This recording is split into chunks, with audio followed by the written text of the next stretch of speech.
Hello, everybody, and welcome. It's Happy LGBT plus History Month. It's a wonderful time to be around. It's February. It's nice and sunny outside at the moment. So thank you for joining us today during your lunchtime for celebrating our LGBTQ plus history and parentheses future.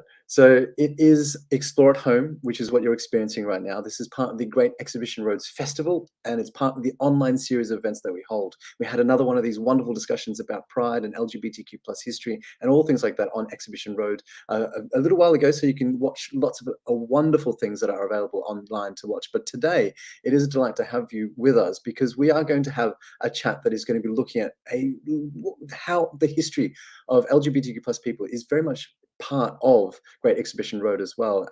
Some of us who are part of this wonderful place in South Kensington might actually call it the Albertopolis.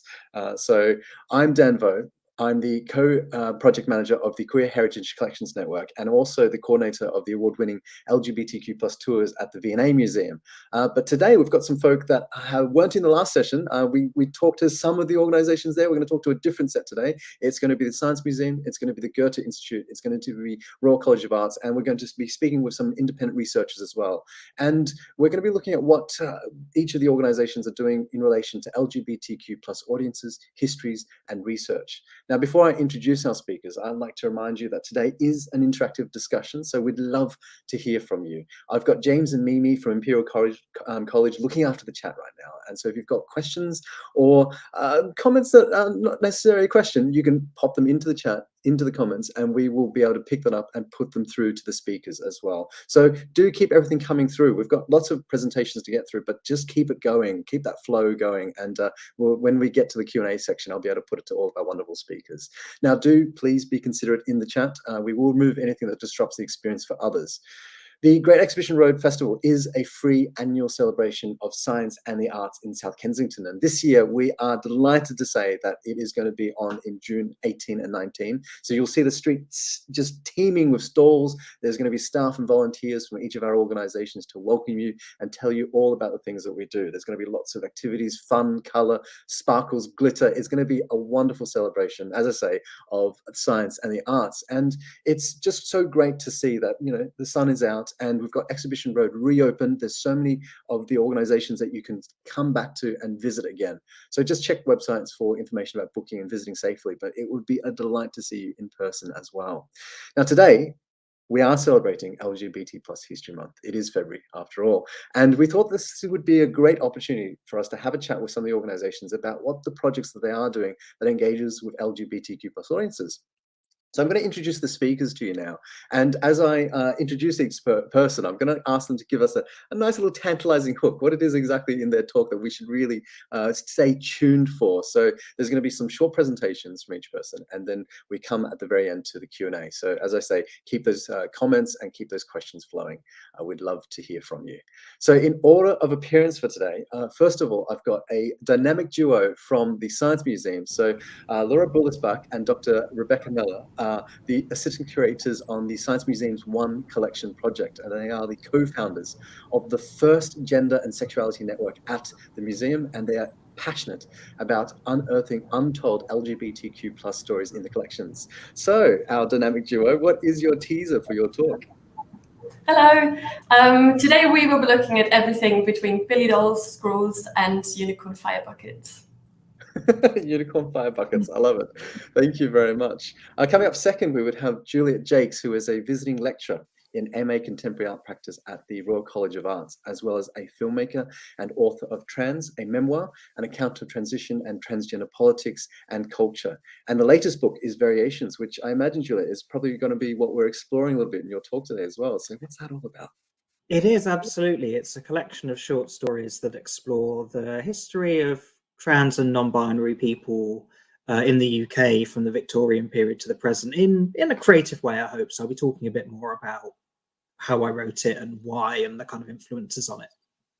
Fabulous, thank you. I can't wait for that. Now, we've got Dr. Alexandra Stang, who is the Head of Information Services at the Goethe Institute in Finland, the German Cultural Association, where she has been leading a project called Artificially Correct, which sounds fascinating, Alexandra. Yeah, I will be talking about biases in language and language tools. and how to tackle them with artificial intelligence and make language more inclusive. Brilliant, thank you. Inclusivity is what it's all about. And then finally, coming for today, we've got Dr. Jasmine Scarlett, who is an independent researcher in historical and social volcanology, who will be discussing her academic and queer journey simultaneously. I love your work is what I wanted to say to you, Jasmine. But what are we going to hear from you about? Yeah, so in terms of my academic journey, it's in terms of the research I've been doing in volcanology, alongside me figuring out who I was as a person and how actually both of those kind of influenced who I am as a person and how I do research. Brilliant, thank you. And then of course we will come to the Q&A session, but now to kick us off, to get us started, we've got the wonderful team from the Science Museum. So over to you, Rebecca and Laura. All right, well, thank you, Dan. So as Dan just said, we are Rebecca Mellor and Laura Büllesbach, and we are assistant curators at the One Collection Project. So for a bit of background, the One Collection Project aims to move over 300,000 objects from Blythe House in London to our National Collection Centre in Wroughton, whilst at the same time cataloguing, digitising and studying the collection and making it accessible to the public. Our role is to provide curatorial expertise during this process, as well as engaging audiences with the stored collections, large parts of which have never been visible online. Slide, please. So our work so far, some of which we hope to share with you today, has been largely produced through blog posts, social media, curatorial contributions to museum events, podcasts, enhancing records for our online collections, and many others. During the project, we encountered a vast range of different objects, which provided an opportunity to look at them from multiple perspectives.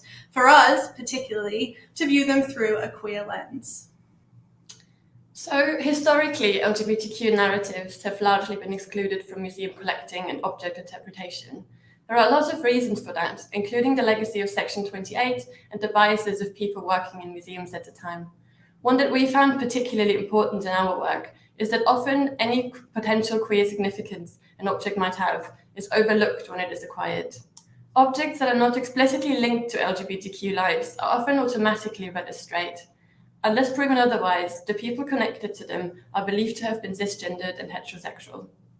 All objects, however, have multiple ontologies. Every time an object is interpreted, an active choice is made about which story to tell. Since queer meanings have often been overlooked, most collections hold artifacts that could be read as queer without people being aware of it, including the Science Museum grouped collection. Rebecca and I are not the first staff members to recognize this, and we are building on the fantastic work of previous colleagues such as Martha Clelo and Dr. Ellie Armstrong. Aiming to continue this work, Rebecca and I made it our goal to use the One Collection project to bring out as many of the queer narratives as possible. One example of how we have done this is a blog I wrote about Alan Hart, a pioneer of tuberculosis research, who was also the first transgender man to undergo gender affirmation surgery. Because we hold no objects that explicitly relate to him or his work, we used models of X-ray units and public health campaign posters in our collections to tell the story. In a way, these objects then grow to queer significance without having been collected for queer reasons. Following on from this, we started to collate a list of objects in the collections that could be read as queer for different reasons. Some of those we would like to show you now. The first object, which is now already on the slide, is a 17th century albarello vase from Liguria, Italy, which was used to preserve violet flowers. It is part of the Wellcome collection at the Science Museum and has so far mostly been interpreted as a beautiful example of medical ceramic ware. Looking at it from a different perspective, however, the object can introduce us to the world of queer flower symbolism. Violets and their color have throughout history become associated with lesbian and bisexual identities. This can be traced back to the Greek poet Sappho, who in 600 BCE lived on the island Lesbos and is today widely perceived as a symbol for love and desire between women.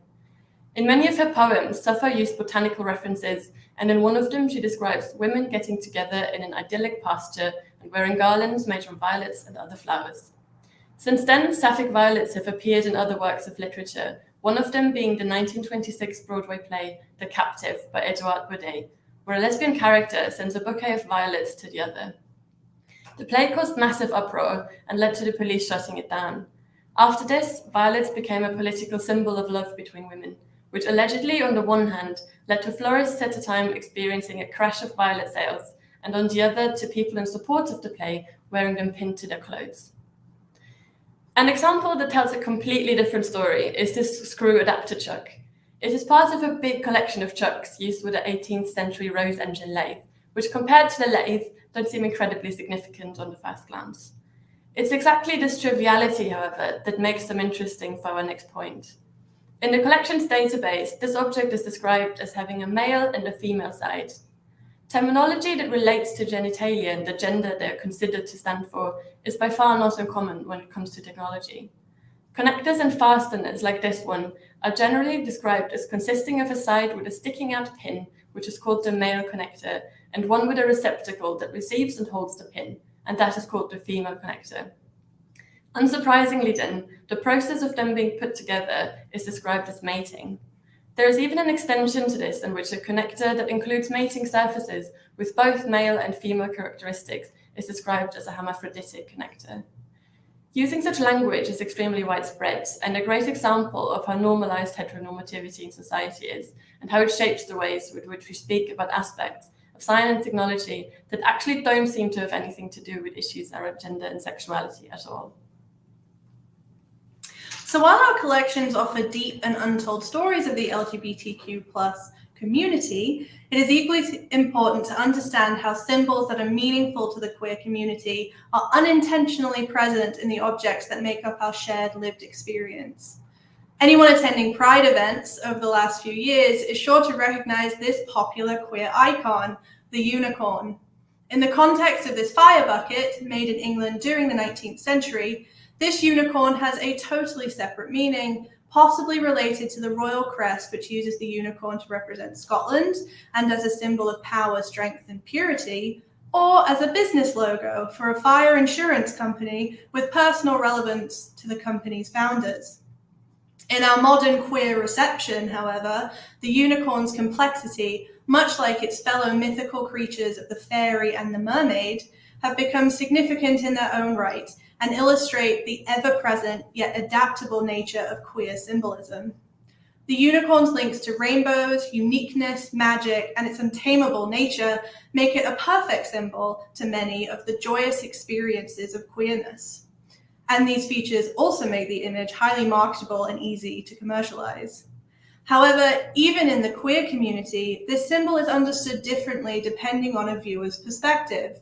While for many it is an exclusively positive symbol, the unicorn may also be a term or image that causes unease to some in the queer community, as it is sometimes used to describe the hypersexualization of bisexual or pansexual people, often women. Similarly, while the material composition of this bucket was chosen for primarily practical purposes, leather has a specific meaning from a queer perspective.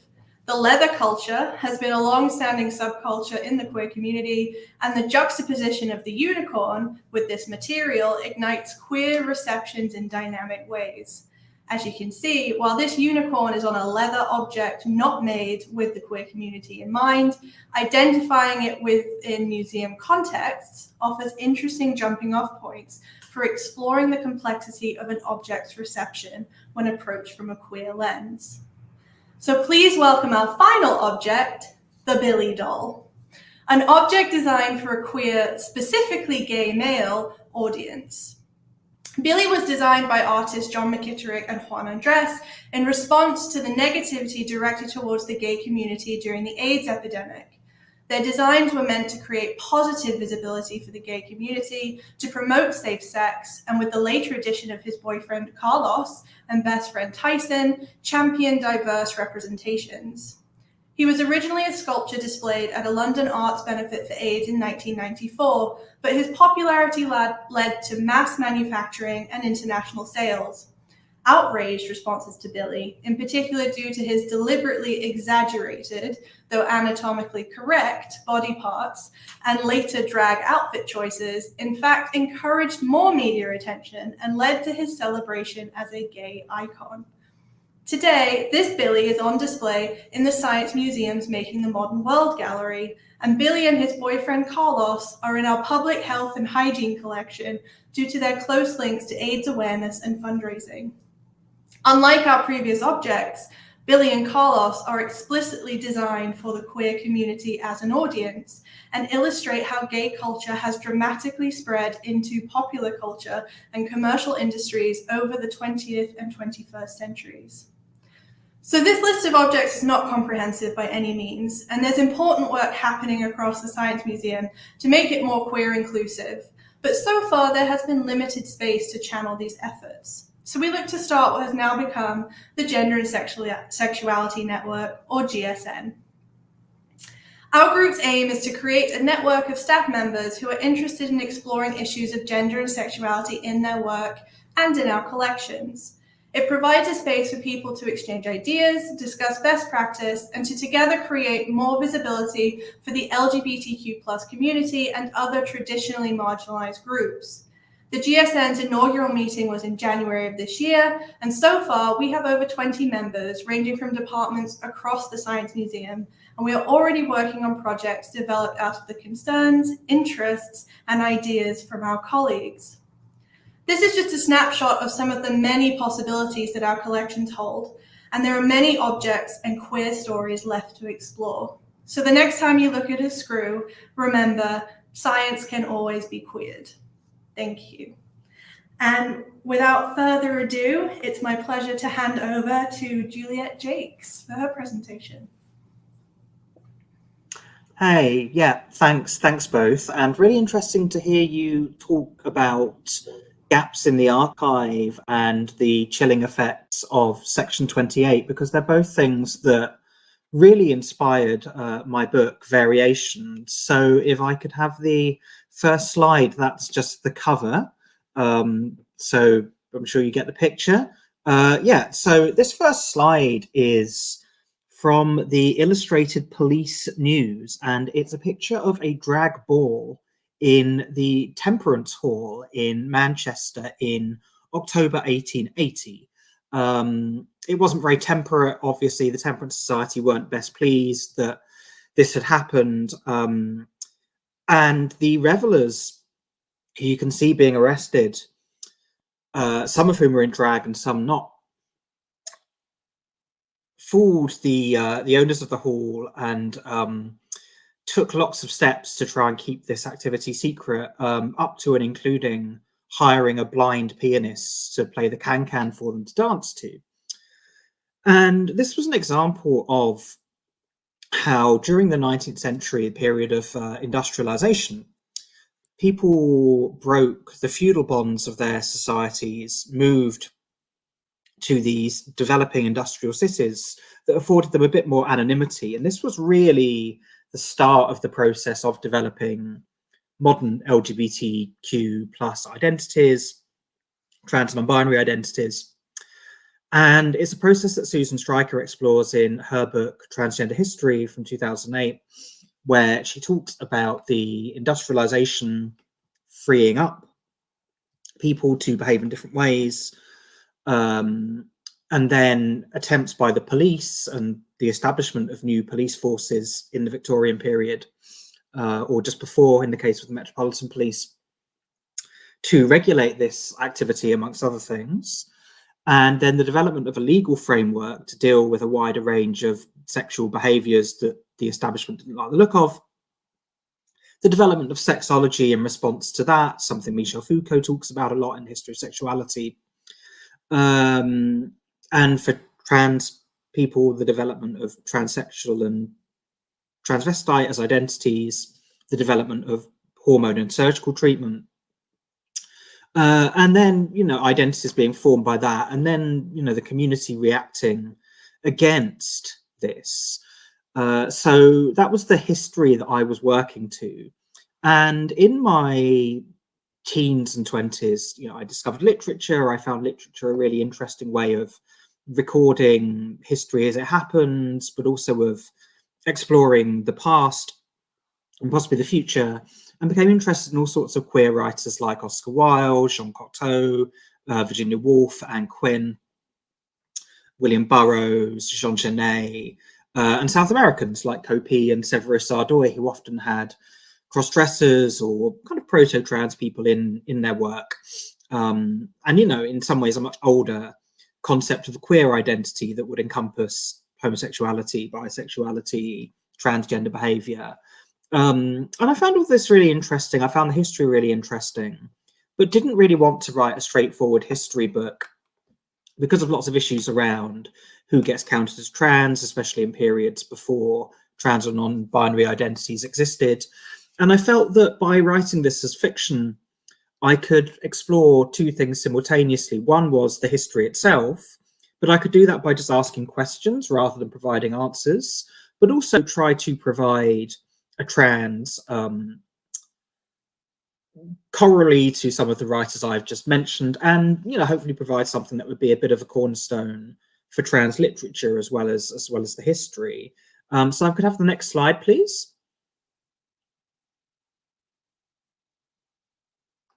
Yeah, so this is a Guardian article from 1995. The text is probably too small to read here, but it's all about some of the possibilities that opened up with the internet for trans and non-binary identities. Quite an early look at it. It's actually in The Observer,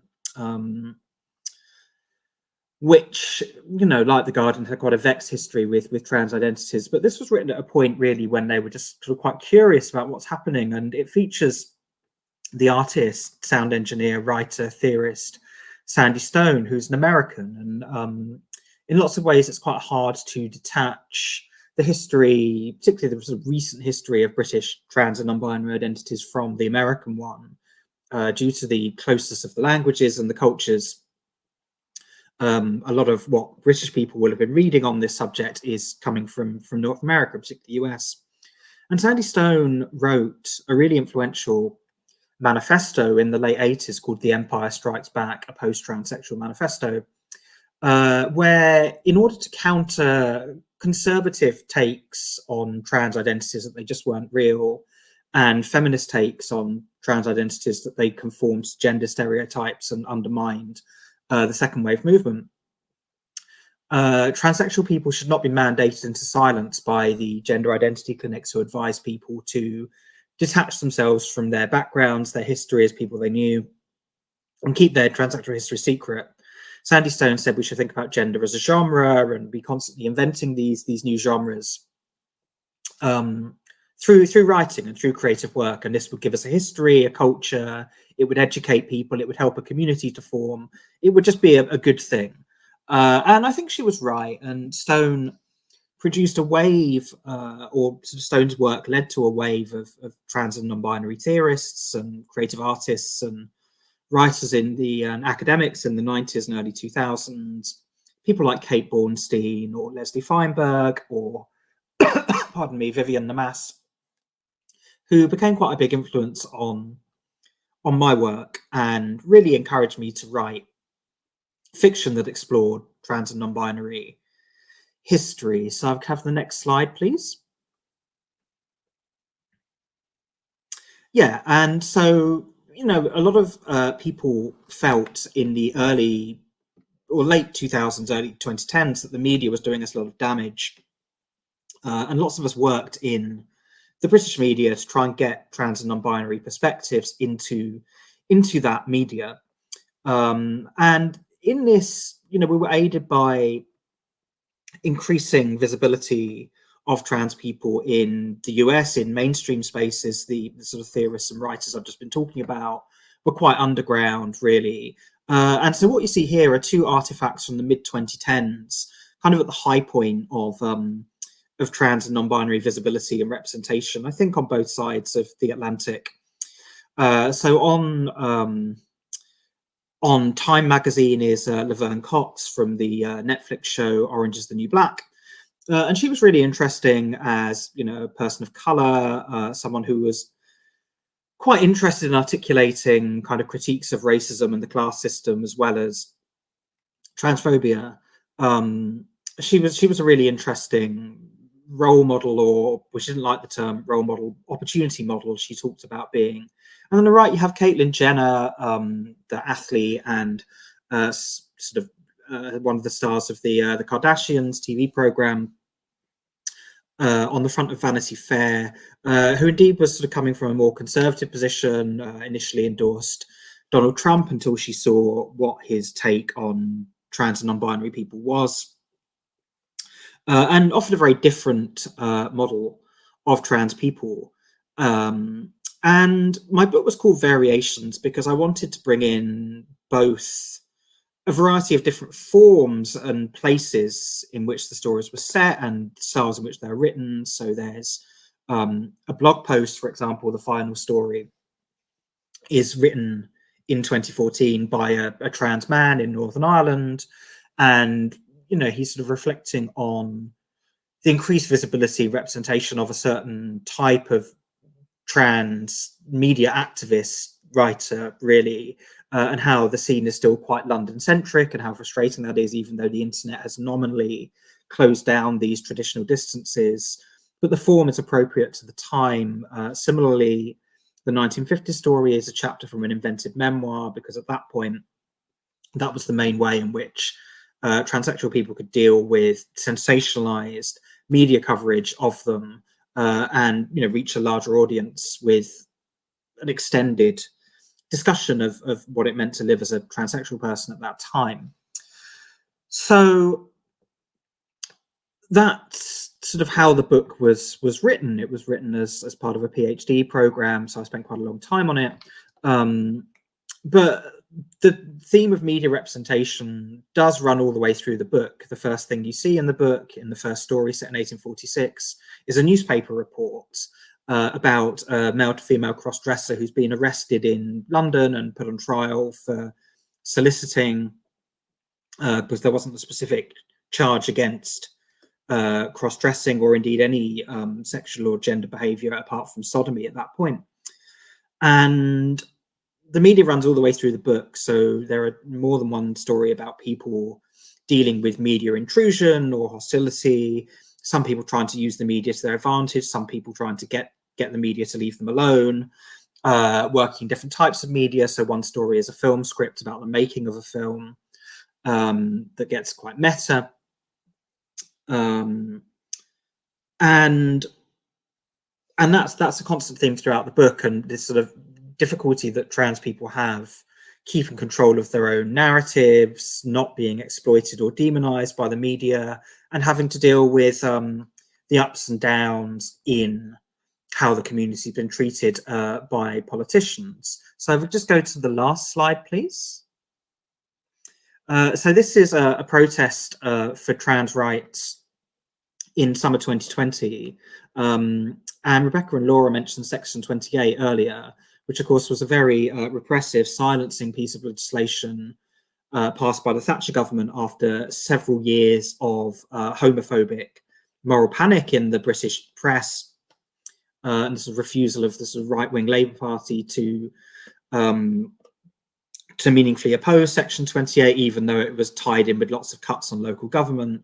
And we're seeing a similar thing happen with trans rights in Britain in the early 2020s after the trans tipping point in Time, which of course made a big impression in Britain as well, was really followed by a big transphobic backlash pretty much across mainstream British media, a real attempt to take the voices who'd broken into that media in the early 2010s and silence them, force them out, and, you know, replace them with terms of discussion that were utterly unfavourable to them, and really push back against our rights and our visibility. And this culminated in Liz Truss, who's the Women's and Equality Minister, and seems to be, you know, currently angling for the post of Prime Minister. But Liz Truss sort of, there were some leaked proposals that she would not just go ahead with the planned Gender Recognition Act reforms that would make gender recognition easier for trans and non-binary people, but would actually ban trans and non-binary people from single-sex public spaces in a move that would have been probably the biggest regressive setback to trans and non-binary rights in this country, I think probably ever, in terms of actually going kind of backwards rather than tentatively forwards or even staying in the same place. There was quite a big protest in London, which I attended, and the result was more or less a draw, actually. the LEAP proposals didn't come to anything. I think they would have been unenforceable in any case. And there was some, we didn't get all of the reforms to the Gender Recognition Act that people have been pushing for in terms of making self-identification easier, but there were at least some marginal improvements to the process, including the costs of applying for a gender recognition certificate. So there's a long way to go in terms of building up the community, keeping the community together, garnering outside support. But that's why I think literature can be a real force for good. You know, it can be a way to reach people who maybe wouldn't read more directly political material. It can inspire further creativity, I think, become part of a history and of a discourse.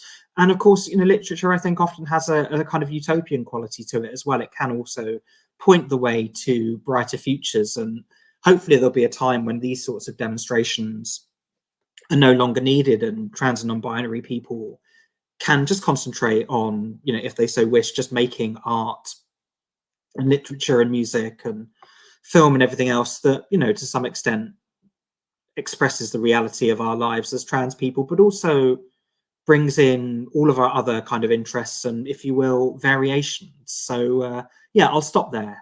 Thanks for listening. I'm going to hand over to Dr. Alexander Stang now. Thank you. Thank you. That was really interesting to hear. Thanks a lot. I will try now to also have a look at a possible future with the project Artificially Correct, which I work at the Goethe Institute in Finland, but work closely together with my colleagues in the UK, but also Ireland, the Nordic countries, Germany, and the Netherlands. And so, yeah, I will tell a bit about the background of the project and what we are aiming to do. Next slide, please. So language defines the world, and the Goethe Institute, as an organization promoting language and cultural exchange, stands for an inclusive language. We started the Artificially Correct project in 2020, but had earlier already realized biases of language converted by translation tools concerning inclusion, when, for example, working with text for our website that dealt with topics of representation or identity. And there are also, of course, biases in our everyday use of language when talking and writing. The Goethe Institute has long been working together with translators from mostly German into other languages, and we realized a need to discuss the use of language and its power mechanisms, also in translators' communities as well as the public. Thus, we organized both a workshop weekend for translators and a 3-day hackathon last year. In the hackathon, programmers and software developers were joined by translators and activists to collaborate on the question, how does bias get into a text and what can we do about it? Next slide. So what is the project exactly about? Not only translation tools like Google Translate or DeepL help us find the right words with artificial intelligence, AI is producing more and more text. For example, some journalistic articles are created by AI, or we communicate with bots. The Artificially Correct project wants to raise awareness about the use of language and about the use of language tools based on artificial intelligence. It is important to note, of course, that tools based on AI are also based on human-made data and are therefore prone to bias. Humans develop tools and select data with which these systems learn. What data this is, from which sources, with which perspective, or in which context it was created, is often not reflected upon. Algorithmic choices in translations usually are based on the most common vocabulary of the multitude of data used, so that the biases of the sources also reflect the biases of society. Politically correct terms and the debates around them are not necessarily known to the tools or the people operating them, resulting in texts that are biased and reflect stereotypes. On the other hand, artificial intelligence can also be helpful to detect bias when it has been trained to do so. This is why we work together with experts to explore the possibilities that tools based on AI can have in terms of minimizing discriminatory language. Our project brings together perspectives, imparts knowledge, and also stimulates discussion. We have created a network with translators, experts, and activists through events and discussions to work on these topics. Next slide.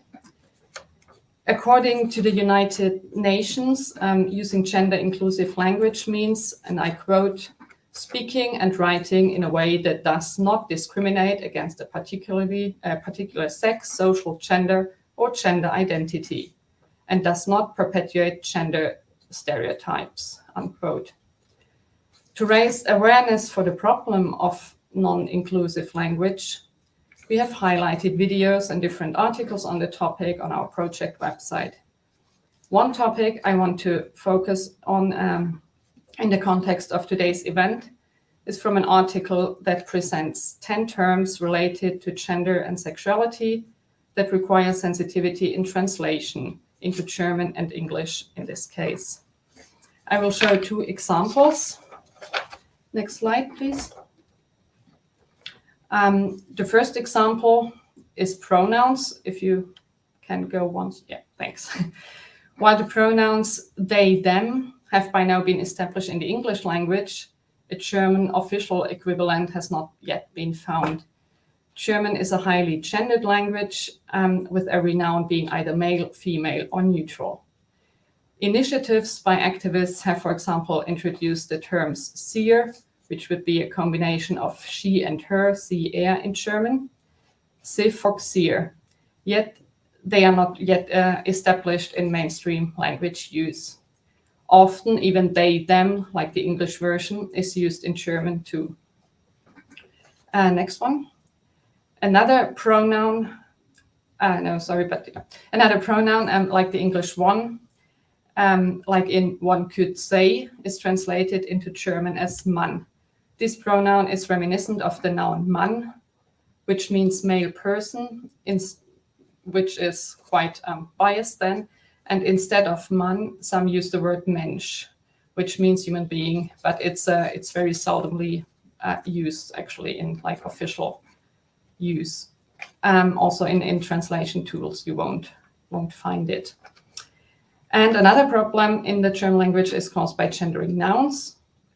If you want to address all genders and avoid the binary, there are a couple of solutions you might use. And I chose the word partner here because it's a very interesting example. It's a spouse, like in English, but it immediately exposes the person's sexual identity when used in its male or female version, partner or partnerin. To avoid this, you can nowadays use an asterisk or, for example, a capital I, as in these examples here. And when speaking, you insert a pause in place of the asterisk. So you say partner in.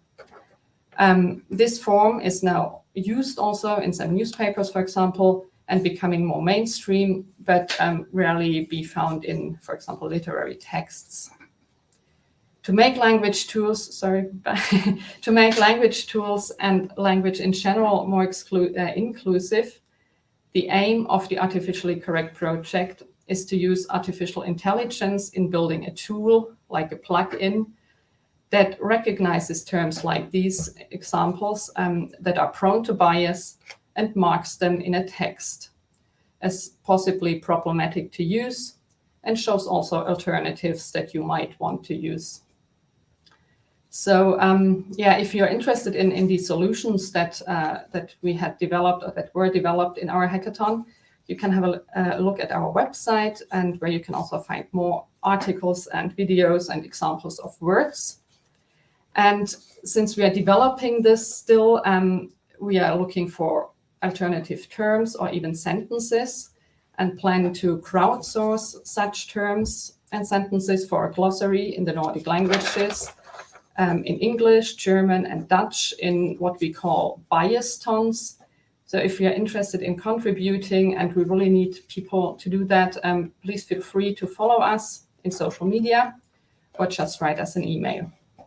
Thank you. And I hand over now to our last speaker, Dr. Jasmine Scarlett. Oh, thank you. That was really interesting, and something I definitely will discuss with some friends of mine. Yes, so today I am sharing my slides, or they put, yes, great. So today I'm going to talk about my journey as a volcanologist. I am no longer an independent researcher. I am now actually a senior research associate at the University of East Anglia. But I'm going to go through my journey as a volcanologist, but also my career journey, as both kind of happened at the same time and also influenced one another in terms of the research I do. Next slide, please.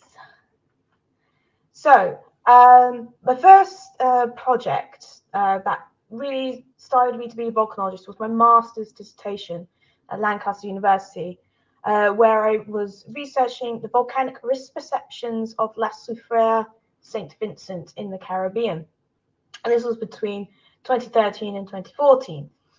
In terms of the research, I was essentially interested in how people view La Soufrière. At this time in 2014, the last eruption was in 1979. So it was quite a long time for people to get used to the fact that they live with a volcano that could potentially in the future erupt, because La Soufrière is one of the most active volcanoes in the Caribbean. And although the slide is slightly skewed, I actually put some 2 question marks in the corner there, because around about 2013, 2014, so when I was around about 22, 23, when I really started questioning that maybe I'm not straight. But I didn't do anything about that. I just had that question like in the back of my mind. Because at the time I was more interested in volcanoes. I was not interested about figuring myself out at that time. But I feel like that in hindsight, maybe I should have started to think about it more seriously. Because next slide. It was during my PhD that I was basically doing 2 projects almost at one point at the same time. And then I started to be like, yeah, maybe I am not straight. And then I was really starting to critique myself as a person, I suppose.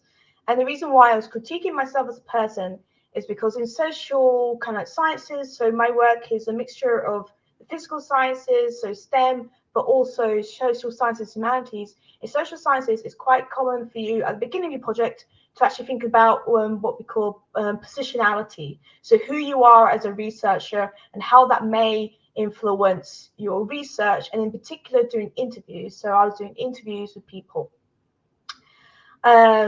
So on the left-hand side, this is part of my PhD. So the PhD thesis was called Coexisting with Volcanoes, the relationships between La Soufrière and the Society of St. Vincent. So essentially this came about because master's project, fascinating results, but I still had loads of questions. So I took these questions and gave it to my supervisors and be like, I want to do this. And I was fortunate enough that I could actually do that because my project, it's in the supervisors invited applicants to come up with a research proposal and research question around a topic and theme. And this was a project between a volcanologist and an environmental historian. So I was essentially thinking, well, okay, so these perceptions in the present, really interesting, but what does it look like in the past? And particularly why, as you can see throughout this, I focus on the Caribbean and particularly St. Vincent, is because my family and my ancestors come from St. Vincent and they have stories of the past eruptions of La Soufrière. So I was really, really fascinated and wanting to understand more in terms of how people live with this, what I say, a big volcano on a tiny island. The island, there's only just over 100,000 people on this island, and a lot of the diaspora, including my family, live even UK, America, in the US or in Canada, and some in Germany now as well. And I was just really interested. So having that questions in terms of positionality, me as a person, I was thinking, well, I have these questions that maybe I'm not straight. How will that actually influence my research? And this is where I was really critiquing in terms of the archive data I was using, because I was looking at 3 historical eruptions. I was looking at 1812, that happened during slavery, 1902, that was post-emancipation, and in 1979, when the island was on the eve of gaining independence from Britain. And society in St. Vincent today is quite queer-phobic, and that's related to kind of like more of the religious kind of like underpinnings of the country, and also because of colonial laws that are still in place on the island, including you can be jailed for buggery, which was mentioned earlier by Julia, in terms of that being an offence.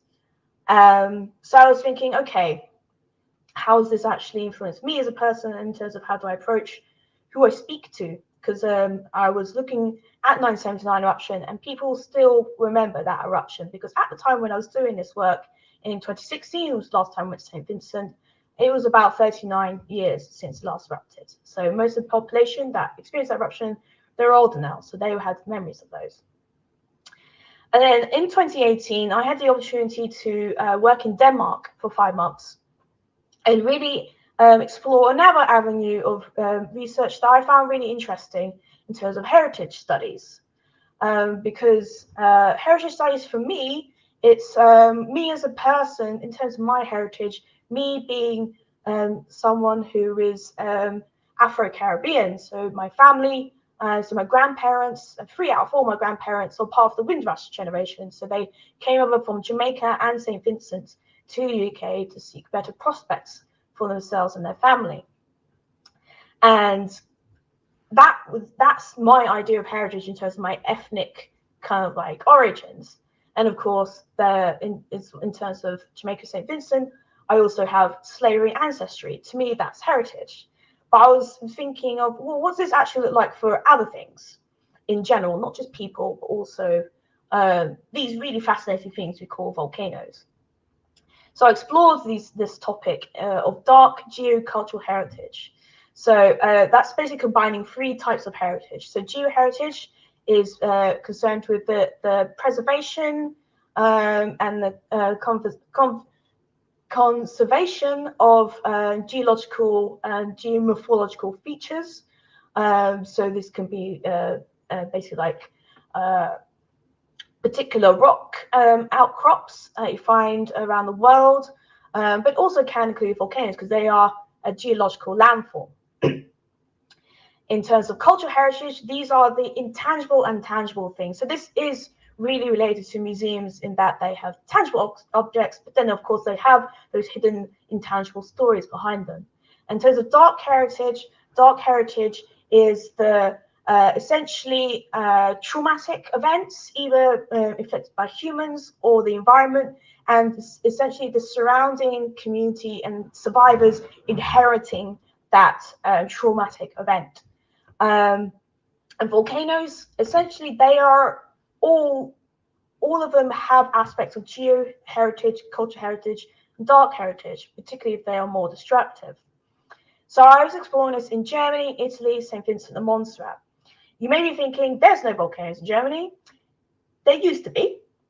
And I was looking at this because I was actually in Denmark. I was working with an archaeologist, and he actually does research of the volcanoes in Germany. And it was looking at more deep time. So he was looking at an eruption of the Lacasse volcano in Germany, then Vesuvius, then Las Sufferes, St. Vincent, and then Montserrat.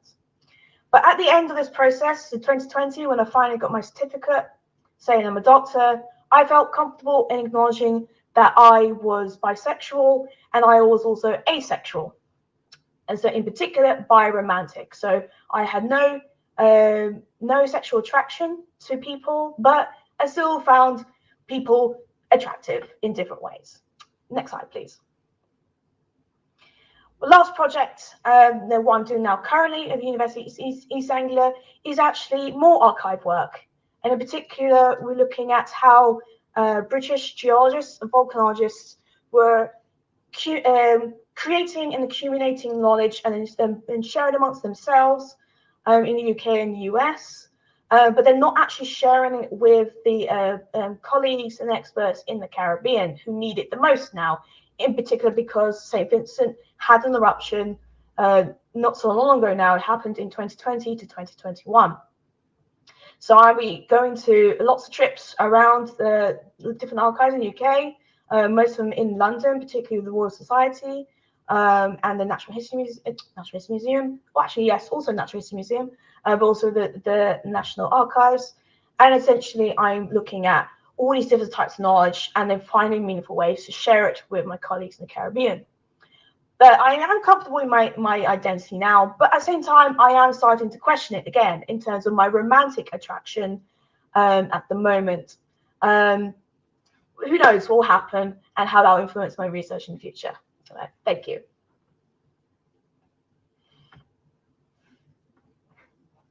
It's amazing. Thank you very much, Jasmine. Thank you to everybody as well for these amazing, this is a powerful room.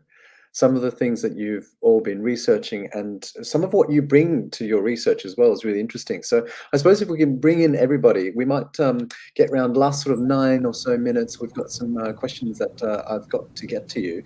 But I think I want to very quickly reflect. We're talking about positionality, which I really like, because that might be how we sort of might start to answer our questions, which is, I suppose it was, you know, who are you and what does the social, political and cultural context around you that creates your identity influence your view, your choices, your biases and your work. And it's because I kind of picked up the word choice from the very first talk, and then Alexandra, I kind of picked up the word bias from you as well. So I wonder if we can kind of end with the discussion about how your own self identity might influence your work. It's a big question, so I'll give you some thinking time. So to start off with, I'm going to pick up a question from the audience, which was Peter asking the question of wanting to know how visitors, readers and audiences have responded to the projects that we've talked about from both outside and inside the LGBTQ plus community, and whether those responses are going to help you shape the future work or your future projects, which is great because we're talking about history and our future. So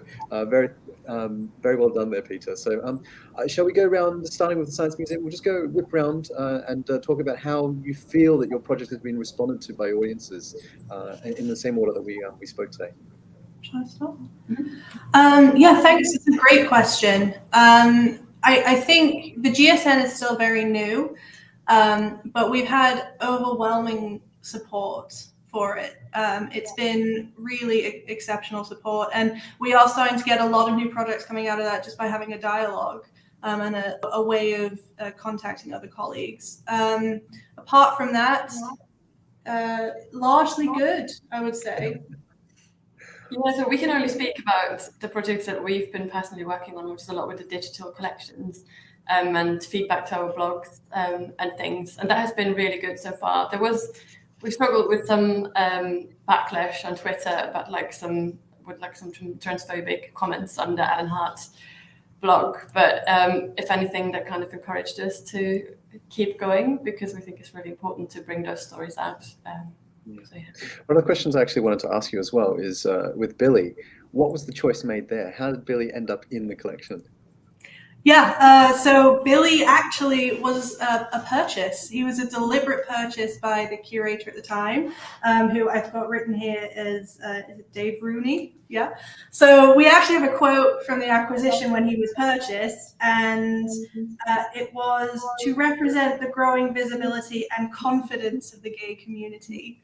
So he was purchased to deliberately go on display, and he was always meant to be seen by the public.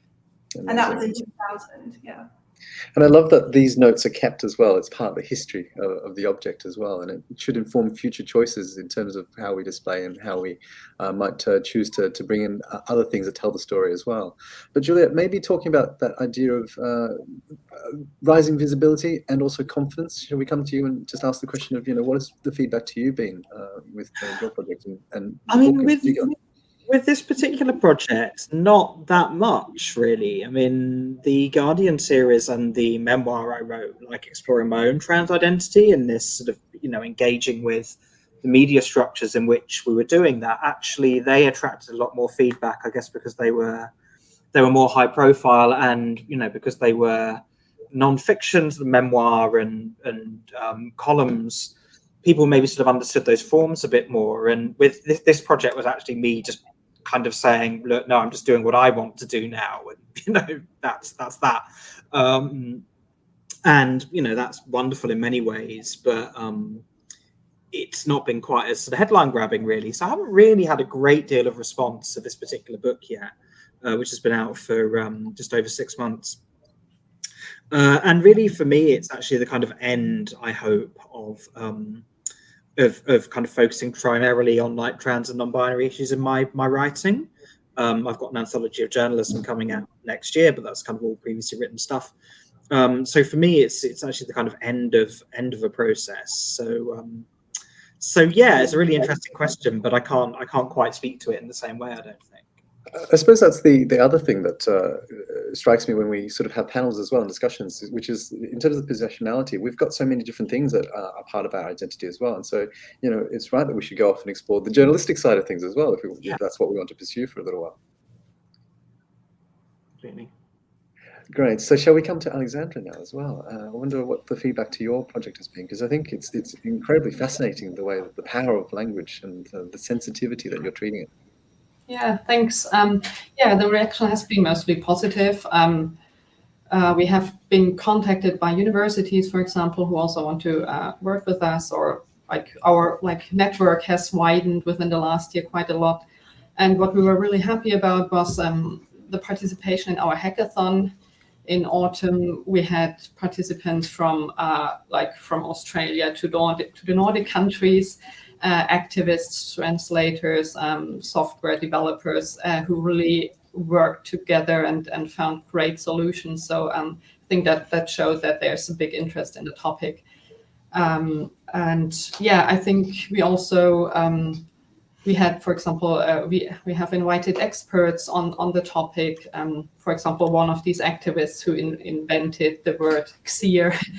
And I think that was really helpful also for translators to see what possibilities there are and what you really can do with language, and what kind of you can just get new words and develop them and use them to get them used also by others. So but it's an ongoing process.